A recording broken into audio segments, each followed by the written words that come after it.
joining an acrylic or a polyester yarn. In this case, I am making a blanket, and I am using this particular yarn. I never know if it's said Bernat or Bernay, baby blanket yarn. It's very thick and it's chenille-like in nature. And because this is a blanket, I don't want my joins to happen at the end. So there's really only one method, which is very simply when you're getting near the end of your yarn, I'm very close. I don't like the join to happen near the edge. I like it to be somewhere in between the edges. So I'm at a point where I'm happy for it to join right there. What I do is I double up on the yarn. So I'm getting near the end of this. That's fine. And then I get my new piece. There's the new yarn. And I just leave a little tail of the new yarn. And then I'm going to work both those pieces as though they are one piece. So it takes a little bit the first go round here, but so this is going to be a knit if you're following this pattern that we're doing here, the block stitch pattern. So that's knit, and notice how I'm using both yarns like they are a single strand. So I follow in pattern. I like to do 8 or 10 stitches or so in the double like this. So let's do, I don't know, that's 8. 2 more for fun. Let's make it 10. There we go. Good enough.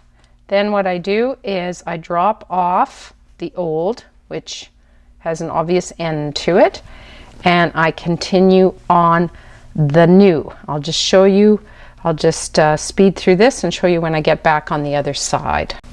I am on the other side, approaching now where I had doubled up. That is the beginning of the new. This is the end of the old, which was rather long.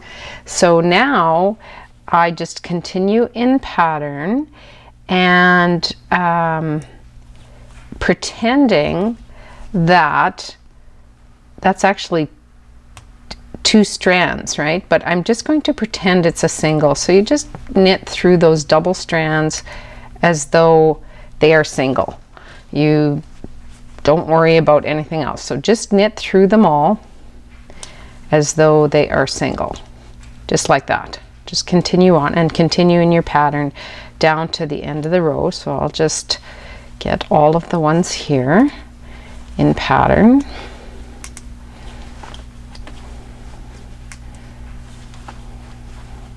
And I think that's my last double. It is. Perfect. And now I just continue on down the line. So what I'll do is I'll knit a few more rows and then I'll show you what to do with those ends. So here's a join I had actually done earlier down below, and there's the ends just hanging there. And the nice thing about doubling over, all you have to do now is take your scissor and just cut the end like that. That's it.